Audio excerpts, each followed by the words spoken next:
अस्सलाम वालेकुम क्लास 9 के तमाम स्टूडेंट, आपकी खिदमत में मैक कॉलेजिएट का कॉम्प्रिहेंसिव पेपर आपकी खिदमत में पेश किया जा रहा है। और इस पेपर में 75 मार्क्स हैं और इसमें 30 MCQs आपको दिए गए हैं जो कि 30 मार्क्स के हैं।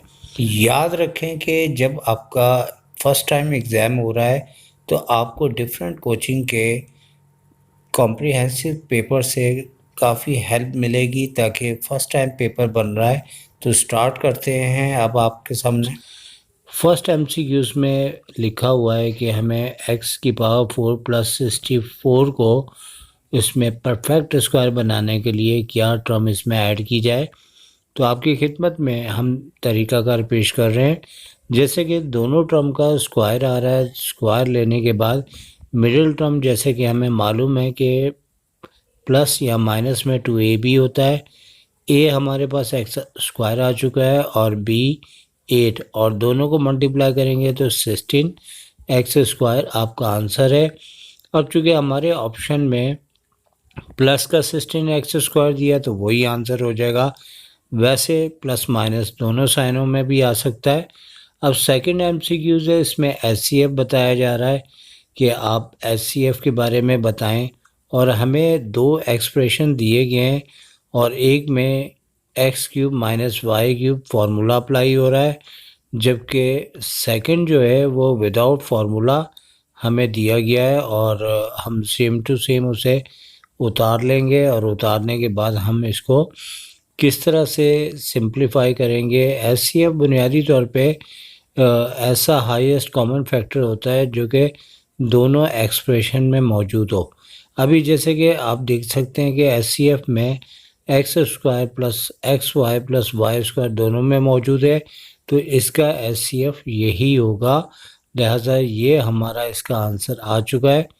अब थर्ड में एलसीएम के बारे में बात करते हैं, और जब एलसीएम के बारे में बात करते हैं तो यही प्रोसेस हमें करना पड़ता है। अब जैसे कि थर्ड MCQs में हमें एक एक्सप्रेशन दिया हुआ है जो कि x square minus x plus 1 है, जो सेम टू सेम रहेगा।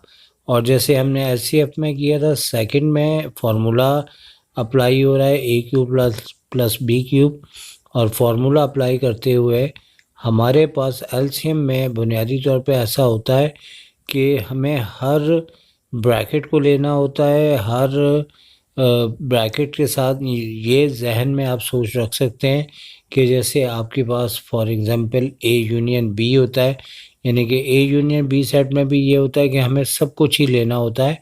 और यहाँ पे पावर्स का अलबत्ता कॉन्सेप्ट होता है, तो पावर बड़ी से बड़ी लिखी जा सकती है। अब जैसे कि हम यहाँ लिख के बता रहे हैं कि यहाँ पे फार्मूला अप्लाई करते हुए भी दिखा सकते हैं, तो हमारा आंसर एक्स क्यूब प्लस 1 आ जाता है। और इसके बाद हम इसके बाद नेक्स्ट MCQ के ऊपर बात करते हैं जो कि नंबर 4 है। और याद रहे कि नंबर 4 के ऊपर नल सेट के हिसाब से बहुत ज़्यादा दी जाती है, लेकिन इन्होंने इस तरह से MCQs दी है जो कि फर्दर आगे सॉल्व होगी। और जैसे आपको पता है कि यहाँ पे मॉड लगा है, मॉड जैसे ही हटाएंगे तो हमारे पास 5 पॉजिटिव होना चाहिए, और पॉजिटिव ही है, और प्लस माइनस की साइन अप्लाई करेंगे। अब सिंपल हमें y की वैल्यू फाइंड करनी है, तो 3 5 से मल्टीप्लाई हो जाएगा, और बिल्कुल 5 से 5 कैंसिल होने के बाद y प्लस माइनस का 3 आ चुका है जो कि सोल्यूशन सेट है।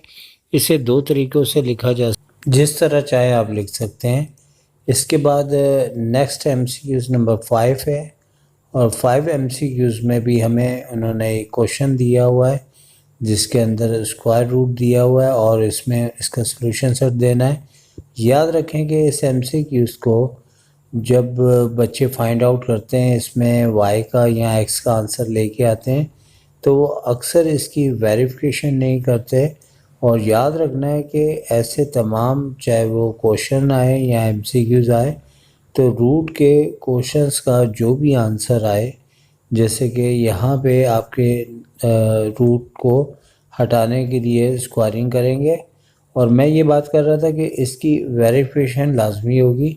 क्योंकि अगर ये वेरीफाइड होगा तो इसका सॉल्यूशन सेट लिखा जाएगा, वरना इसका नल सेट आंसर होगा। ज़्यादातर एग्ज़ाम के अंदर इसका आंसर नल सेट आता है और वही पॉइंट एमसीक्यूज़ में दिया जाता है।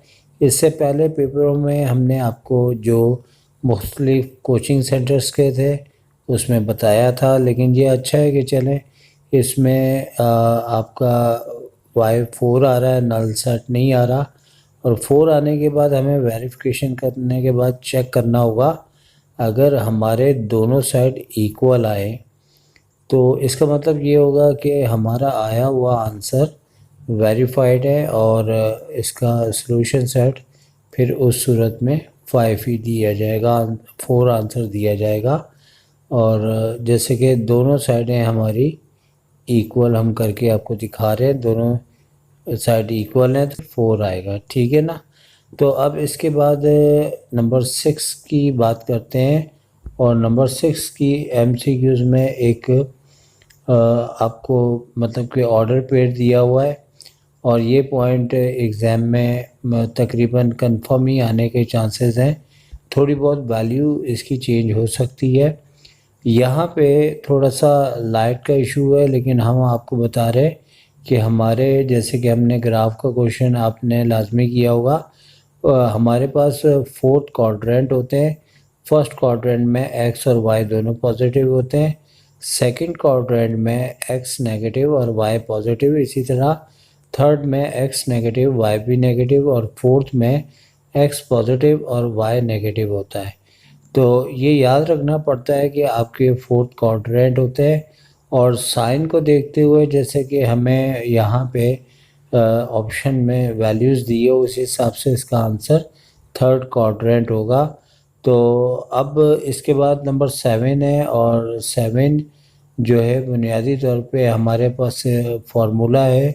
इस साल एक नया चैप्टर आया है कोऑर्डिनेट्स वाला और इसमें मिड पॉइंट का हमारे पास ये फार्मूला है और ऑप्शन के अंदर हमें इसमें तलाश करते हुए आंसर देना होगा। और इसके बाद हम आगे चलते हैं तो यहाँ पे नंबर 8 के अंदर हमें एक डिस्टेंस फार्मूला और क्वेश्चन एमसीक्यूज़ दिया हुआ है और यहाँ पे जैसे हम डिस्टेंस फार्मूले के मुताबिक यानी कि x2 माइनस x1 का whole square plus y2 minus y1 का होल स्क्वायर की बदौलत जैसे ही हम इसे ऑपरेट करेंगे तो हमारे पास अंडर रूट में 2 आ जाएगा और 2 यूनिट्स इसका आंसर हो जाएगा। अब बारी है नंबर 9 की और 9 के अंदर हमें उन्होंने डिग्री पूछी हुई है और डिग्री में उन्होंने कहा हुआ है कि आप क्वाड्रेटिक इक्वेशंस में डिग्री बताएं, तो डिग्री इसकी 2 होती है। इसी तरह नंबर 10 के अंदर भी उन्होंने maximum roots of quadratic equation, तो याद रखें कि इसका भी आंसर 2 ही होगा। अब हम ज्योमेट्री के ऊपर आ जाते हैं तो जैसे कि 11 एमसीक्यूज लिखी हुई है, इसमें लिखा है the diagonal of dash does not divide in it into 2 congruent triangle. तो इस सूरत में इसका आंसर जो होगा ट्रेपिज्म होगा। इसके बाद नंबर 12 पे आ जाते हैं तो 12 वर्किंग वाला क्वेश्चन है। तो 12 के ऊपर हम आपको करके बताते हैं कि 12 के अंदर उन्होंने पाई का पूछा है कि पाई कौन सी वैल्यू है। तो याद रखें कि ये बार बार एमसीक्यूज आ रही है, पाई इर्रेशनल वैल्यूज़ है। तो इसके बाद आपका नंबर 13 है और 13 के अंदर आपको लॉग से रिलेटेड दिया हुआ है, लॉगरिथमिक फॉर्म में क्वेश्चन दिया हुआ है एमसीक्यूज में और इसे एक्सपोनेंशियल फॉर्म में चेंज करना होगा और जैसे एक्सपोनेंशियल फॉर्म में चेंज करेंगे तो एक्स की वैल्यू आपके पास 10,000 इसका आंसर आ जाएगा, जो कि हमारे ऑप्शन में भी मौजूद है। और उसके बाद 14 के अंदर जो कि इंतहाई आसान है, करेक्टरिस्टिक आपसे पूछा गया है, तो अलबत्ता यहाँ पे लॉग भी होना चाहिए था, तो हम खुद लिख लेते हैं यहाँ पे लॉग और उसके बाद उसकी वैल्यू दी है और वैल्यू को हम लिखने के बाद याद रखें कि करेक्टरिस्टिक यहाँ तो पॉजिटिव आता है या नेगेटिव आता है। पॉइंट से पहले अगर ज़ीरो हो तो नेगेटिव आता है बार में भी लिख सकते हैं, लेकिन यहाँ पे पॉजिटिव है। और पॉइंट से पहले 4 नंबर है, तो इसमें से 1 लेस करते हुए 3 इसका कैरेक्टरिस्टिक आ जाएगा। और अब इसके बाद नंबर 15 के ऊपर आते हैं। तो 15 MCQs के ऊपर आपको इन्होंने डिग्री पूछी हुई है, जो कि ये भी पॉइंट इंतहाई इम्पोर्टेंट है। तो तमाम वेरिएबल्स हर टर्म के अंदर उसकी वेरिएबल्स की पावर का टोटल करेंगे, जैसे कि पहली टर्म में 3 और y 4, और जहाँ कुछ भी नहीं लिखा हुआ 10 के साथ वेरिएबल तो 0 है, तो 4 इसका करेक्ट आंसर है। अब दोबारा सिलसिला ज्योमेट्री का स्टार्ट होता है। तो 16 MCQs का जो अगर आप पढ़ें तो 16 MCQs का आंसर साइड्स होगा। और उसके बाद आपको जो 17 है वो भी ज्योमेट्री से रिलेटेड दिया हुआ है।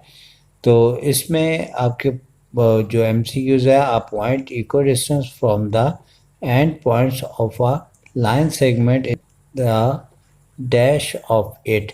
तो 17 का आंसर आपके पास राइट बाइसेक्टर होगा। इसी तरह 18 भी ज्योमेट्री से रिलेटेड है। तो 18 में लिखा है if the 3 medians of a triangle are congruent then the triangle is dash.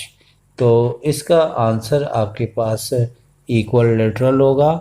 और ये थी आपकी नंबर 18। और 19 में जो हम पढ़ते हैं, तो perpendicular of form a vertex of a triangle to its opposite side is called dash. तो इसका आंसर आपके पास एल्टीट्यूड होगा।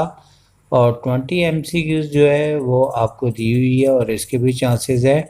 इसमें क्वाड्रिलेटरल का सम पूछा हुआ है। याद रखें, अगर बात हम उर्दू में करें तो चौकोर यानी 4 कोने वाली फिगर। तो इस सूरत में याद रखें कि ट्राइंगल के एंगल का सम 180 होता है। अगर क्वाड्रिलेटरल बोले तो इस सूरत में हमारे चारों एंगल का सम 360 डिग्री होता है। और याद रखें, इन दोनों पॉइंट में से एक पॉइंट आने के चांसेस है। या तो वो ट्राइंगल के एंगल का सम पूछेंगे, या फिर क्वाड्रिलेटरल से रिलेटेड इसका सम पूछेंगे। तो अब इसके बाद सिलसिला 21 MCQs का है। तो इस MCQs में लिखा हुआ है sum of the measure of interior angles of a quadrilateral is dash. तो अब इसके अंदर बुनियादी तौर पे जैसे कि क्वाड्रिलेटर चौकोर को 4 कोने वाली फिगर्स को कहा जाता है। तो इसमें 360, जैसे कि इससे पहले MCQs थी 360 डिग्री इसका सम होता है, लेकिन कोई भी इसके अंदर एंगल बन सकता है, लिहाजा इस ऑप्शन जो है नन ऑफ दिस होगा।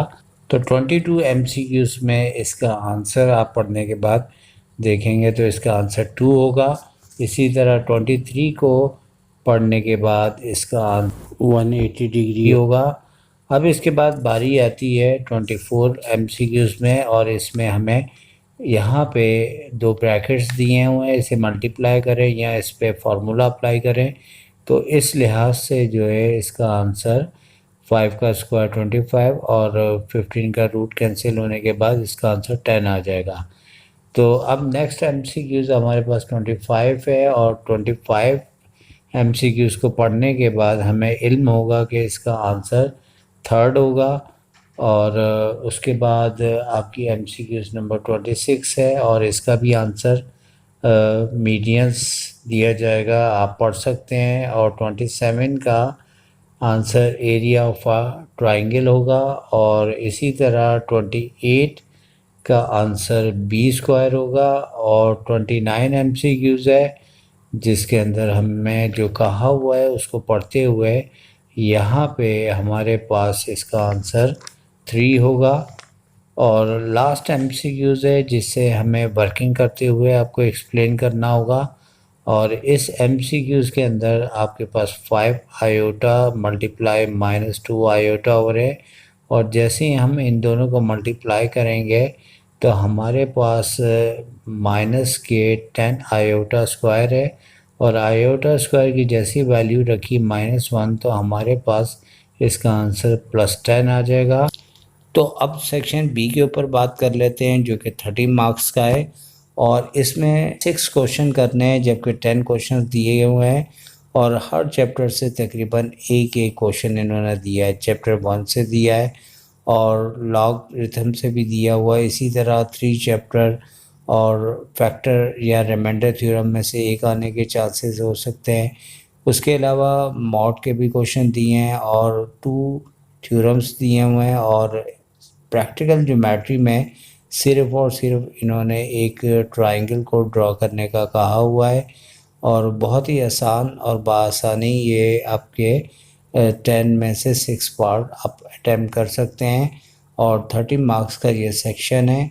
और चूँकि बहुत से पॉइंट एमसीक्यूज़ में चले गए जो कि पहले नहीं थे, अब हम बात करेंगे सेक्शन सी की। और सेक्शन सी में याद रहे कि आपको कोई कंपलसरी नहीं है इन्होंने दिया हुआ और 2 क्वेश्चंस करना है। फैक्टराइजेशन के भी 5 में से आपने सिर्फ 3 पार्ट्स करने हैं। ग्राफ बहुत इजी है।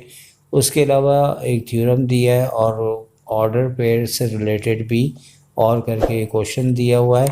तो बहुत ही आसान है, बआसानी आप कर सकते हैं। उम्मीद है कि आपको सिलसिला इस वीडियोस का काफ़ी अच्छा समझ में आ चुका होगा। आपसे इजाज़त चाहेंगे। Take care. अल्लाह हाफिज़।